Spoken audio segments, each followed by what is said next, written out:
No começo, a escuridão. Depois, uma explosão deu origem a sistemas em constante expansão de tempo, espaço e matéria. A cada dia, novas descobertas desvendam os enigmáticos e admiráveis segredos de um lugar que chamamos o Universo. Ao verem a incrível complexidade da Terra, as pessoas sempre se perguntaram o que tornou tudo possível.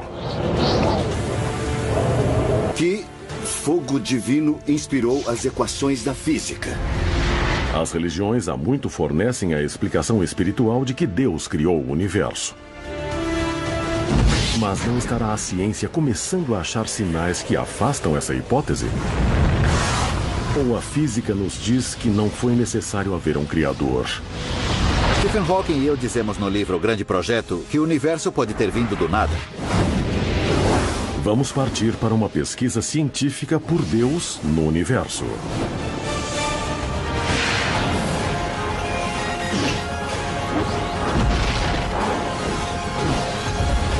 O universo. Deus e o universo. O universo pode ser um lugar muito violento, onde galáxias rotineiramente colidem e estrelas exauridas explodem. Mas também é um lugar que deu nascimento a algo absolutamente extraordinário. Pelo menos aqui, na Terra. Seres conscientes e sensíveis. Por que o universo existe dessa forma inteligível é um mistério, mas para mim, pelo menos, isso sugere que há uma profunda ligação entre o universo, o grande esquema que se desenvolve e seres como nós. De alguma forma, o universo se tornou autoconsciente. Ele engendrou o surgimento de seres pensantes e abrangentes como nós que podem conhecer o universo. Muita gente se admira de que o universo, em bilhões de anos, tenha dado origem a seres que saibam reconhecer sua complexidade. Podemos até ponderar onde e quando aparecemos.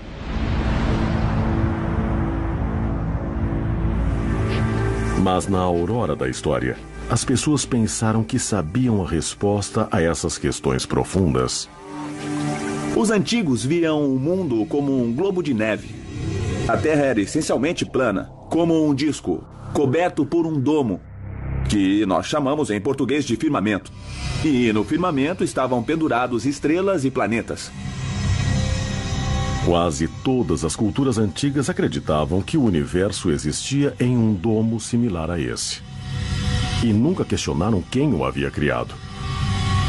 Os antigos acreditavam que havia um ou vários deuses responsáveis pela criação e manutenção do universo. A ideia de que Deus criou o universo foi muito pouco questionada até a Idade Média, quando os cientistas fizeram sugestões sacrílegas baseadas em suas observações. O Sol, e não a Terra, era o centro do universo.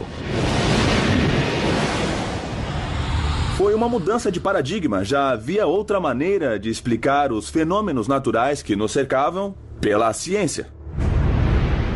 Desde a Idade Média, cientistas desenvolveram sofisticadas teorias novas sobre a enormidade do universo e nosso lugar nele. Teorias onde muitas vezes não havia lugar para Deus. Muitos fenômenos pareciam misteriosos ou miraculosos ou mágicos, e através do processo científico nós passamos a entendê-los. Cientistas gradualmente perceberam que o Sol era apenas uma estrela dentre as bilhões que existiam só em uma galáxia, que havia centenas de bilhões de estrelas e que tudo surgiu de uma grande explosão há 13,7 bilhões de anos. As teorias científicas, as observações e os experimentos podem nos dizer onde ficamos no cosmos. Mas elas não respondem às eternas questões. Por que estamos aqui? E quem, se existir, nos criou? Alguns físicos continuam a procurar a resposta. E o que já encontraram é extraordinário. Uma ordem notável e invisível que pode governar nosso universo. No Nos admiramos com a beleza e a majestade do mundo natural. As árvores, o céu e a beleza de um pôr do sol é incrível em sua majestade. Como criar sentido para tudo isso? Precisamos ler o subtexto oculto da natureza, as relações matemáticas em que ela se apoia, formando uma espécie de mundo oculto. Alguns veem isso. Sem levar em conta a crença em Deus, a maioria dos cientistas crê que parece haver um código cósmico.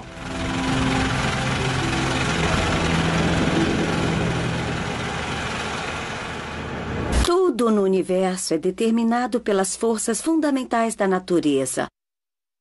O poder dessas forças se caracteriza por números chamados constantes fundamentais, tão sensíveis que, se mudassem por pouco que fosse, o universo que conhecemos não existiria. Por exemplo, se a taxa de expansão do universo logo depois do Big Bang tivesse mudado em 1 quintilhão, 1 quintilhão é seguido de 18 zeros. O universo continuaria a se expandir ou cairia em si mesmo. E nada disso seria possível. Para ilustrar como 1 em 1 quintilhão é uma quantidade muito pequena, imagine todos os grãos de areia desta praia. Aliás, imagine todos os grãos de areia de todas as praias do mundo. Esse número é provavelmente mais ou menos 1 quintilhão. Nessa analogia, se essa areia toda representasse a taxa de expansão do universo depois do Big Bang, quantos grãos de areia eu precisaria somar ou tirar para destruir o universo? Só 1 grão. 1 em 1 quintilhão. Foi necessária essa precisão para que estivéssemos aqui.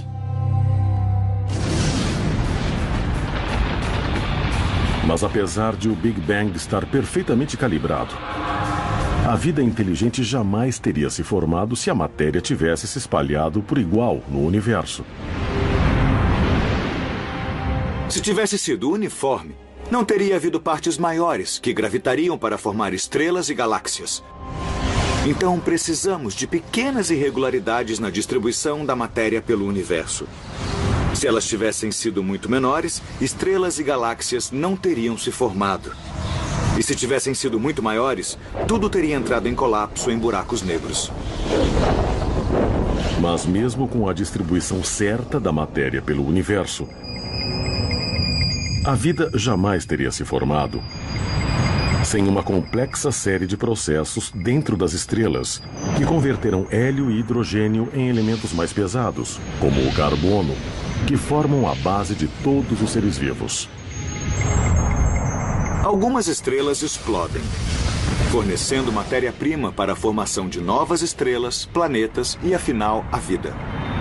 Se as leis da física fossem um pouco diferentes, ou se as constantes físicas fossem um pouco diferentes do que realmente são, o processo de fusão nuclear e a explosão de estrelas poderia não ter sido possível e não estaríamos aqui conversando. Não conheço nenhum cientista que discordaria da afirmação de que o mundo é extremamente engenhoso. Não é só matemático, ou bonito, ou elegante, mas é a manifestação de algo realmente extraordinário. Como esse extraordinário ajuste perfeito do universo pode ser menos do que a inequívoca evidência de um Criador divino? Muitas vezes se diz que a delicada sintonia fina deve ser evidência de que alguma coisa a ajustou assim. A maioria dos físicos, no momento, acha que o caminho não é bem esse. Quando você vê uma coisa muito bem ajustada em física, o sentido usual é de que um mecanismo que você não entende muito bem exerce um papel nisso. Então, apesar de parecer que um Criador divino planejou o universo, muitos físicos dizem que a precisão universal não prova nada disso. Outra coisa deve estar em jogo. Mas o que, além de Deus, poderia explicar a notável série de eventos que levou à criação da vida no universo? Um argumento bastante divulgado parece ser tão incrível quanto a ideia de Deus. É a teoria dos universos múltiplos. Um grande número de universos, talvez um número infinito, poderia, em princípio, existir em um vasto hiperespaço. Podemos entender a ideia de hiperespaço se o compararmos a uma caneca de chope. A caneca de chope seria o hiperespaço e as bolhas seriam os universos individuais. As bolhas na caneca de chope fisicamente são todas iguais. Mas suponha que tenham algumas propriedades. Alguns universos podem conter carbono e oxigênio e estrelas e gravidade. E outros não. Nós estaríamos em um universo rico e complexo que culminaria com a vida como a conhecemos. Se há um número infinito de outros universos, o ajuste perfeito que parece existir no nosso não seria um exemplo do plano de Deus, mas apenas de leis da estatística. A maioria desses universos não desenvolveria ou abrigaria naturalmente a vida inteligente. Mas alguns, sim. A explicação para esse universo ser diferente é que ganhamos uma gigantesca loteria cósmica. É razoável pensar que não poderíamos viver e existir em um universo hostil à vida. Só universos bioamigáveis podem conter seres pensantes. Haver uma multiplicidade de universos é uma consequência simples e natural de um dos mais prováveis modelos de nascimento e evolução de nosso próprio universo. É como as estrelas e os planetas. Se você tiver a capacidade de fazer um, será fácil fazer muitos deles. Mas alguns teólogos dizem que a ideia de um número infinito de universos é tão ou mais improvável do que a ideia de um criador que garante que nosso universo seja habitado pela vida. Na verdade, um multiverso requer uma fé igual à fé em um Deus transcendental. Simplesmente não existe evidência disso por enquanto e pode vir a ser difícil de provar no futuro. O físico Paul Davies disse que postular que há trilhões e trilhões de universos apenas para explicar o nosso seria forçar o conceito e levá-lo a extremos cósmicos.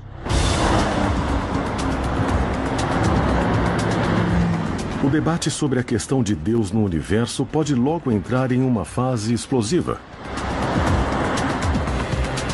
Novas e impressionantes teorias sugerem que poderia existir uma dimensão inexplorada a milímetros de distância de cada pessoa da Terra.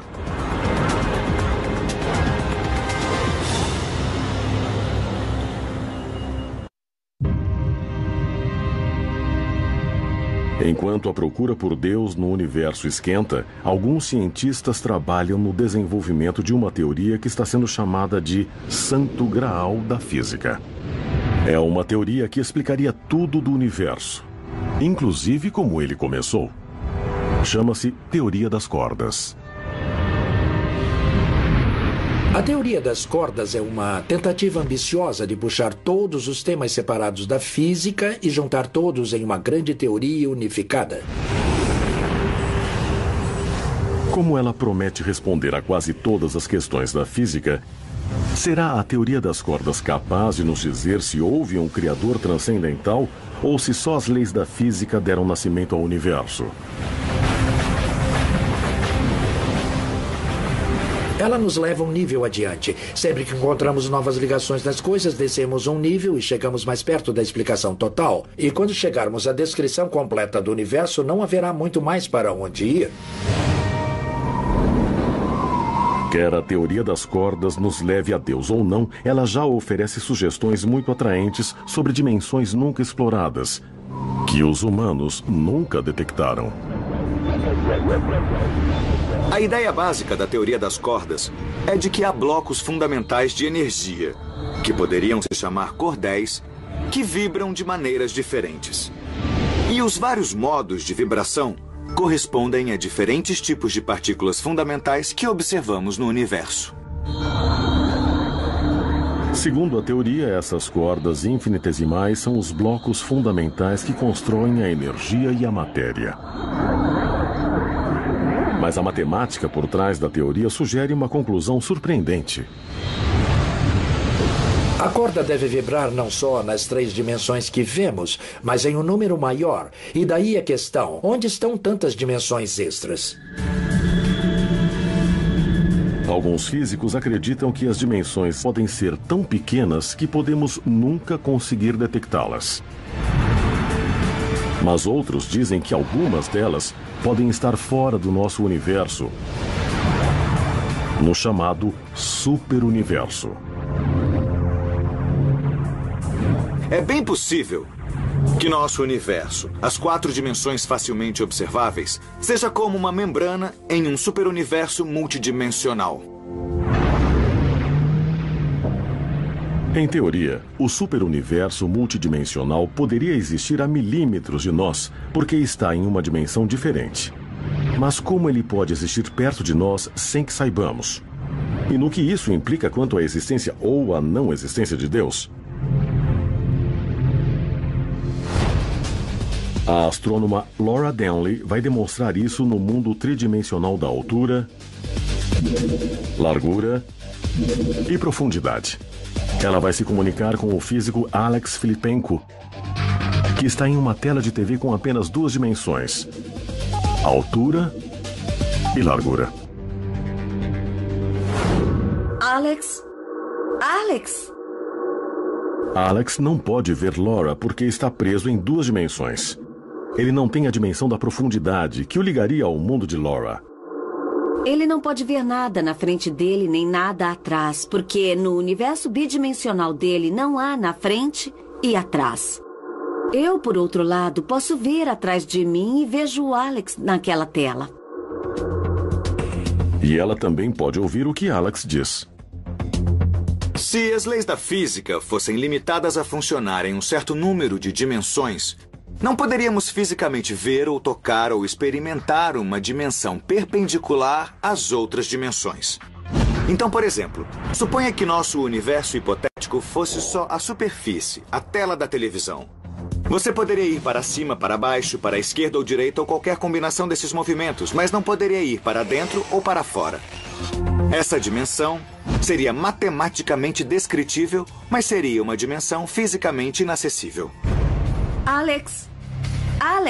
Apesar de Alex poder estar na mesma sala de Laura sem poder vê-la ou ouvi-la, poderia haver dimensões ocultas perto de nós que nunca seriam detectadas. Se Deus ou outras criaturas conscientes existirem em um número maior de dimensões, eles poderão nos ver e chegar perto de nós sem que saibamos. Você pode imaginar ou especular que pode haver formas de vida inteligente que vivem nesses cenários multidimensionais. Porque vemos de certa forma seus efeitos em nossas dimensões. Mas não percebemos que são realmente agentes vivos que afetam nossa vida. Certamente, no momento, a ciência não pode refutar isso. Eu acho que ficamos no nível da especulação.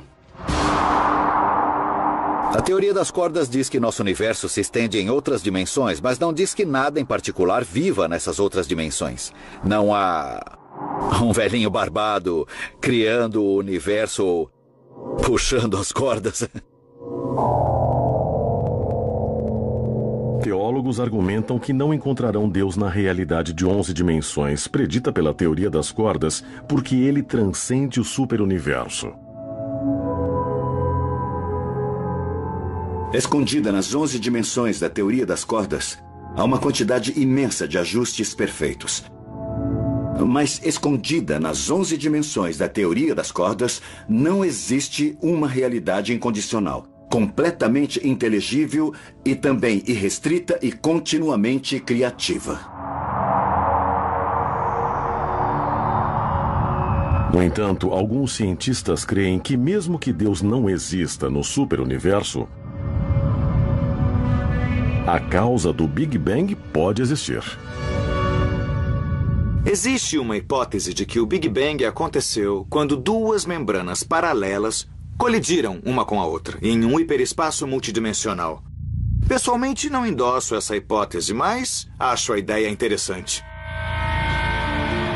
Mas como a ciência pode provar ou refutar o que acontece nas dimensões extras propostas e apoiar ou rejeitar a existência de um Criador?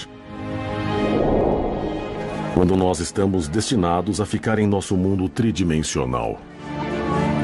Uma possibilidade é que podemos achar efeitos das outras dimensões interagindo com partículas com capacidade de se mover nessas outras dimensões.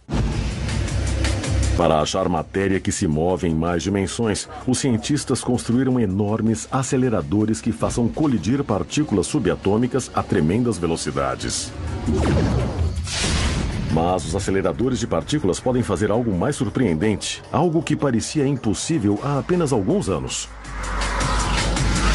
Podem permitir que cientistas voltem no tempo para o momento onde nosso universo foi criado. E talvez, como já foi sugerido, ver um relance de nosso Criador.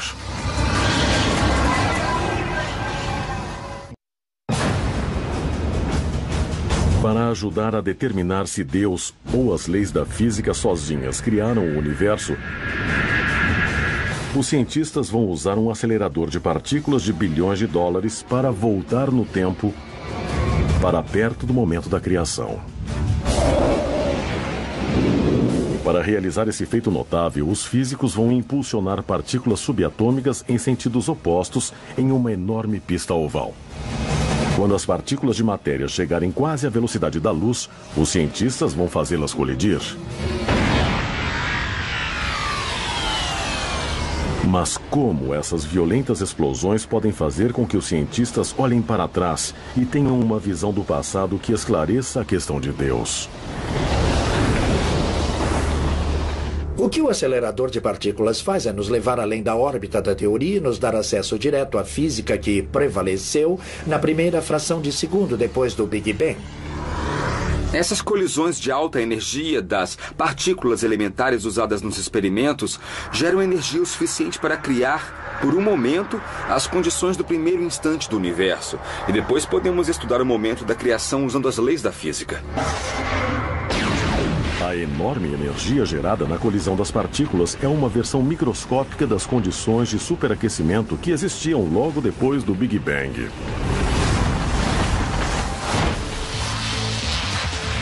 Uma analogia útil do que acontece em um acelerador de partículas pode ser vista nesses carros com controle remoto andando em uma pista.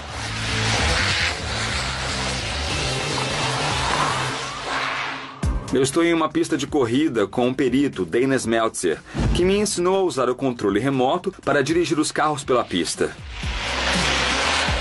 Dana, que velocidade os carros alcançam? 40 km por hora. Equivale a um carro de tamanho real ir a 400 por hora. Ótimo para a nossa demonstração, porque objetos pequenos, os carros, andando pela pista em alta velocidade, são exatamente o que acontece no acelerador. Ali você tem partículas fundamentais girando no túnel a velocidades incríveis, quase a velocidade da luz, acelerados pelo túnel por meio de poderosos ímãs. Queremos que os carros representem as partículas hiperrápidas que giram no acelerador de partículas. Vamos acelerar os carrinhos e, claro, eu estou imaginando que seria divertido fazer os carrinhos colidirem. Será que podemos fazer isso? Podemos, mas será um grande desastre. O que vai acontecer? Vai ser pedaços para todo lado. Então, vamos lá.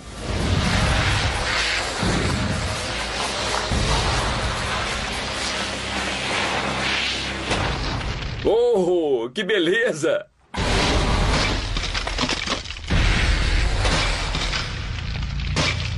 Pedaços por toda parte. Vamos lá olhar.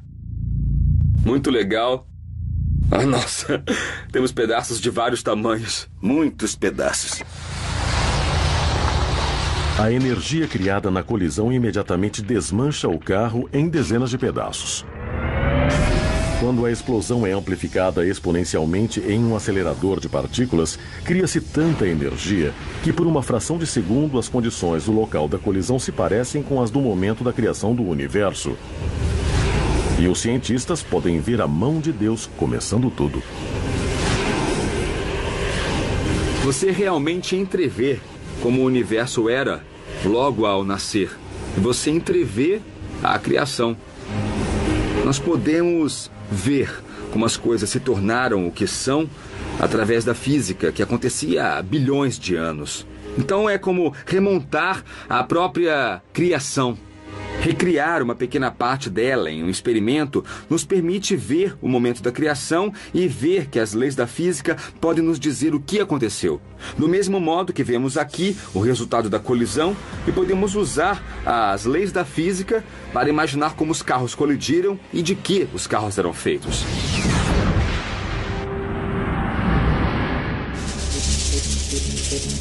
Os aceleradores de partículas ainda não responderam à questão de Deus, porque as últimas tecnologias não conseguem gerar energia o suficiente para voltarmos ao exato momento da criação.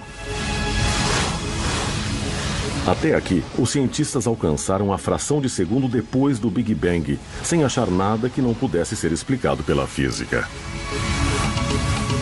É claro que as pessoas querem voltar ao primeiríssimo momento, o momento em que alguém poderia ver, por assim dizer, a mão de Deus ou sua marca registrada. Ainda não chegamos lá.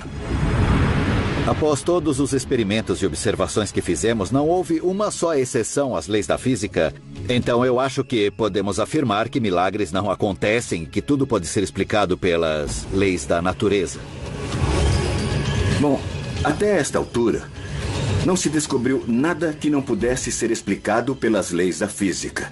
Mas isso não quer dizer que no futuro não possa haver milhares e milhares de coisas que foram recém-descobertas, ainda não explicadas por qualquer lei da física. Por que isso? Porque a própria ciência deve estar aberta a novas descobertas.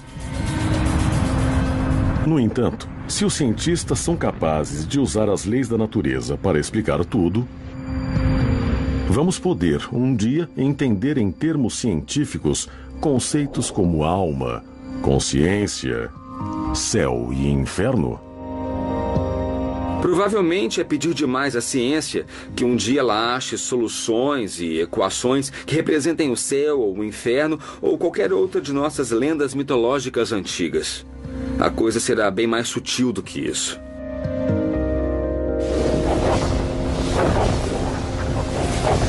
Os físicos esperam eventualmente dar uma explicação científica completa de como o universo foi criado. Mas dizem que não está a seu alcance determinar se Deus criou ou não as leis científicas. A menos que o Criador tivesse deixado uma mensagem no universo, um código cósmico, quando o programou. Haverá pistas do arquiteto cósmico enterradas no universo no meio de tantos outros códigos como uma marca registrada estampada na arquitetura do universo? Bem, o problema é muito desafiador em si, mas alguém pode seguir uma pista para sempre sem por isso achar uma marca registrada. Acho que é uma causa perdida e um exercício sem esperança, mas em sentido profundo o fato é que o universo é matemático e quando exploramos o mundo matemático, estamos, de certa forma, entrevendo a mente de Deus. O que estamos fazendo é explorar em nível oculto a ordem na natureza.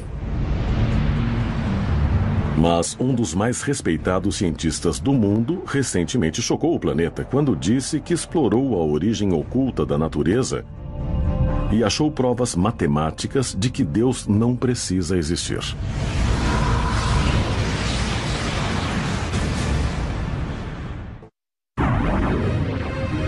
Enquanto o debate sobre Deus e o universo faz furor, o famoso cientista Stephen Hawking disse em seu livro O Grande Projeto que os últimos cálculos da teoria quântica sugerem que um criador universal não precisa ter existido. Hawking e o coautor Leonard Lodinov afirmam que as leis da física permitem que universos inteiros se formem espontaneamente. Stephen Hawking e eu dissemos em O Grande Projeto que o universo, a galáxia, o sistema solar, a Terra, dessa pedra, qualquer coisa pode surgir do nada. Podem ter surgido espontaneamente de um vácuo quântico. Então não seria necessário Deus criar o universo. Ele segue as leis da física. O universo pode ter sido formado espontaneamente do nada, porque, segundo a física quântica, as partículas podem se formar do nada por um tempo e desaparecer novamente. Isso pode ser feito em laboratório e pode ser medido. Então, pode haver inúmeras pequenas flutuações quânticas que desaparecem, mas, em alguns casos, as condições se tornam favoráveis a outras expansões. E isso pode criar um universo a partir de essencialmente nada. Mas Filipenko e outros físicos dizem que não sabemos como ou quando as leis da física se originaram. Isso é muito significativo, porque os críticos dizem que a criação espontânea pressupõe a existência de uma natureza antes do Big Bang. O nada de que fala Hawking se refere a vácuo quântico, regido pelas leis da física. É como dizer que eu tenho uma conta no banco, mas, infelizmente, na conta bancária eu tenho um saldo zero. Agora, olha, isso quer dizer que eu não tenho uma conta bancária de verdade em um banco de verdade? Claro que não. Não é porque o saldo é zero que a conta não existe de verdade no banco. Quando os teólogos falam do que existia antes do começo do universo, eles imaginam que era realmente o vazio.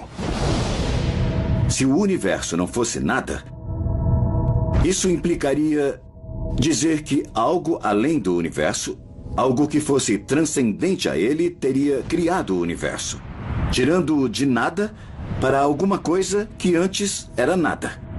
E essa entidade transcendente seria Deus. Stephen Hawking responde com uma elegante e surpreendente teoria, que pode ser demonstrada em um edifício da Universidade do Sul da Califórnia. Estou caminhando sob o domo do planetário do Observatório Griffith em Los Angeles. O domo dá uma boa ilustração da ideia de origem do universo, chamada de proposta de não limite. Nossa melhor teoria de origem do universo nos diz que o universo veio de um único ponto. Toda a matéria, o espaço, o tempo, a energia e até as leis da física parecem ter eclodido para a existência, vindos de um ponto só. No entanto, quando os cientistas usam as clássicas leis da física para imaginar como o Big Bang começou, encontram o que se chama uma singularidade. Um lugar onde as leis da física parecem não valer. E um Deus transcendente seria teoricamente necessário para começar o universo. É um problema e tanto para os cientistas. Mas Stephen Hawking e outros proponentes da proposta de não limite o contornaram dizendo que o universo não começou numa singularidade. Eles dizem que o começo do universo não foi um ponto, foi mais como um domo. Logo depois do Big Bang, o espaço e o tempo se curvaram juntos. Por mais difícil de imaginar, Hawking diz que o tempo começou como outra dimensão do espaço. Com a proposta de não limite, nunca as leis da física deixaram de funcionar. Espaço e tempo não tinham limites, beiradas, não tinham começo nem singularidade. Então, tentar viajar de volta no tempo, até o momento do início do universo, é como tentar viajar a norte do Polo Norte. Ou, nesta analogia, mais alto do que o topo do domo. Você não pode ir lá, porque esse lugar não existe. Se você traçar uma história cósmica até onde você pensa que foi o primeiro momento, tudo se funde numa espécie de confusão quântica, de modo que não há o momento de criação. É uma ideia boa a gente achar que o universo seja independente. Nunca houve um antes. O tempo não se estende para trás pela eternidade. O tempo começa com o universo. O espaço também.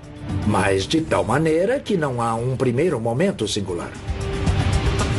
Se a proposta de não limite e a criação espontânea forem verdades, diz Hawking, o universo não teve realmente começo e não teria precisado de nada além das leis da física para poder existir. Então, de que serviria um criador transcendental? Não faria sentido alguém dizer de repente, vou fazer o universo. Não existe mais esse ponto no tempo. E a ideia de que o universo pôde surgir do nada significa que não é necessário um Deus para fazer tudo. Então, juntar essas duas ideias mostra que os argumentos padrão que justificam um criador não se sustentam. Os críticos de Hawking em Lodnov dizem que a proposta de não limite é uma teoria elegante que pode até estar correta. Só que não tem nada a ver. Ninguém está dizendo que o universo se expande infinitamente para trás no tempo. O que dizemos é que seu ponto inicial é uma condição não clara. Então, falando francamente, isso ainda exige um começo. Para contradizer Stephen Hawking e apoiar a ideia de Deus, muitos teólogos citam o teorema de Borde-Gutwilenkin. Formulado por 3 eminentes físicos, ele atesta que qualquer universo em expansão tem de ter tido um começo. Isso é verdade, eles dizem, mesmo que o universo seja parte de um multiverso e desde que os universos estejam em expansão. O que eles mostraram foi que qualquer modelo de universo em expansão deveria ter um limite no tempo passado. E mesmo que esse limite só indicasse uma transição a um novo tipo de física, até mesmo essa condição exigiria algum tipo de limite no passado. Então, afinal, vamos ter de ir a um começo antes do qual o universo não era nada. O que implica que alguma força transcendente o criou.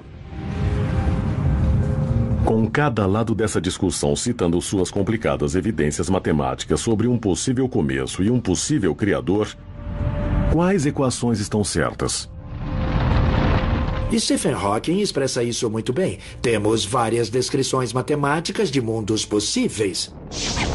O que foi que disparou um sistema específico de equações e criou um universo regido por elas? É uma boa pergunta. O que foi que literalmente soprou realidade nessas equações que as capacitaram a fazer alguma coisa, a queimar, a explodir, a se tornar um universo? É uma pergunta muito boa e que implica em um criador transcendente.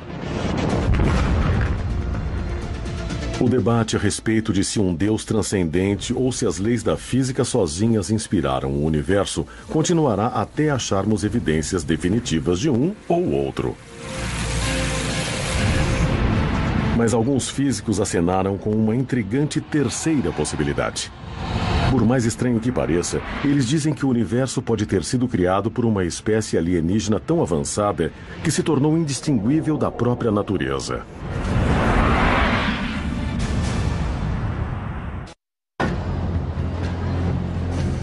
Enquanto os físicos procuram resposta para as questões fundamentais sobre o início do universo e o papel que Deus pode ter tido nele, outros se perguntaram como ficaria a questão se fizéssemos contato com uma civilização alienígena avançada. Eu não tenho dúvida de que descobrir a existência de outros seres inteligentes no universo seria a maior descoberta científica de todos os tempos. Mas isso inevitavelmente teria impacto nas religiões do mundo, porque elas se referem a seres humanos, uma espécie, e ao planeta Terra, um planeta. É inevitável, porque as religiões foram criadas quando não se conhecia outras coisas. Mas teria uma espécie alienígena avançada um Deus totalmente diferente ou um conjunto deles? Ou mais profundamente, teria ela tal conhecimento científico que teria provado que uma consciência divina não existe? Eu não acredito que vamos descobrir nada surpreendente numa cultura alienígena desenvolvida. Porque acho que eles teriam as mesmas dúvidas transcendentes que nós temos agora. Não acho que encontrar extraterrestres, se existirem, nos traria maior percepção de Deus. Estamos de acordo que quando o velho mundo encontrou o novo mundo, os habitantes do novo mundo tinham deuses que eram diferentes dos observados pelos habitantes do velho. Sempre que encontramos uma cultura nova, aprendemos coisas novas sobre ela e como ela encara e descreve Deus. Mas talvez uma pergunta mais urgente seja se os alienígenas não seriam o Deus que as pessoas procuram. A entidade que criou o universo. Podemos imaginar um futuro distante onde a ciência tenha avançado a ponto de não só poder manipular a matéria no mundo, mas de criar universos inteiros.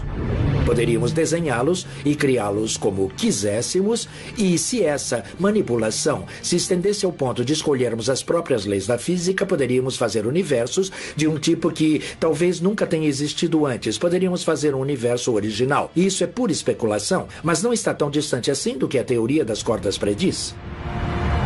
Talvez possamos um dia criar um universo novo, quase como se fosse um projeto de física. Os cientistas poderiam eventualmente focar energia o suficiente em um ponto microscópico do espaço para criar um buraco negro em nosso universo, enquanto do outro lado um Big Bang criaria outro universo. Bem, estamos muito perto de especularmos que talvez nosso universo seja o produto de uma superinteligência que existe em outro universo. Se essa especulação se tornasse verdade, refletiria o antigo ensinamento hindu de que há um número infinito de universos, cada um com um Deus diferente, cada um com seu próprio sonho cósmico. Mas seria esse Deus o ser transcendental que as pessoas imaginam ser nosso Criador? Ou seria simplesmente um mortal muito avançado? Bom, uma mãe cria uma criança. Mas isso não quer dizer que a mãe seja o Deus da criança. Somos todos criaturas da Terra. Não quer dizer que a Terra seja Deus. Mesmo que houvesse múltiplos deuses pensando em múltiplos universos, bom, ainda seria necessário ter, logicamente, um superdeus que pensasse na existência dos outros deuses, cada um no universo sobre o qual ele está pensando.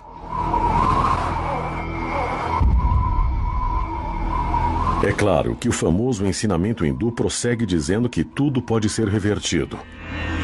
As pessoas podem não ser o sonho dos deuses, mas os deuses podem ser o sonho das pessoas.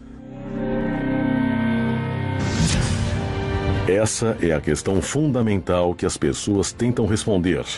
Estamos apenas sonhando com uma ordem divina do universo?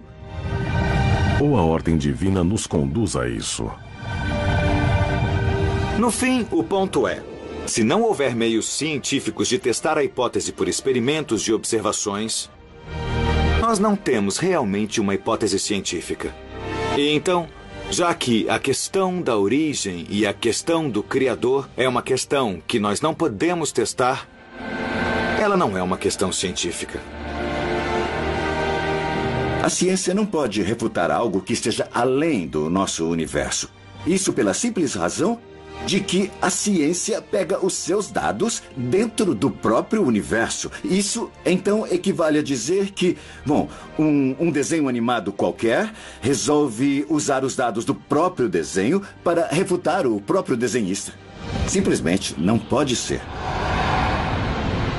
O papel de Deus foi diminuído pelo avanço da ciência. No entanto, não há oposição entre os dois. Nunca chegará o dia em que nós entenderemos tudo. Sempre haverá o desconhecido, sempre haverá uma fronteira. Então sempre haverá que para as quais não teremos resposta naquele momento, mas sempre haverá a esperança de explicar tudo melhor. Para começar, a física e a matemática nunca vão conseguir explicar de onde as leis ou a lógica vieram. Se as pessoas quiserem dizer que vieram de Deus, certamente não vamos refutar. Digamos que as leis da física são tão eternas quanto Deus é para os teólogos. Podemos imaginar que haja algo em que as leis da natureza se apoiam, algo que as sustenta e explica. Por que são matemáticas? Porque têm as propriedades que têm. Porque são inteligíveis. Não sei se Deus é a resposta por causa da carga cultural que isso envolve. Mas creio que aceitar o universo e suas leis fundamentais como um conjunto de coisas maravilhosas, mas saídas do acaso, é totalmente insatisfatório. Acho que devemos ir além e podemos ir além.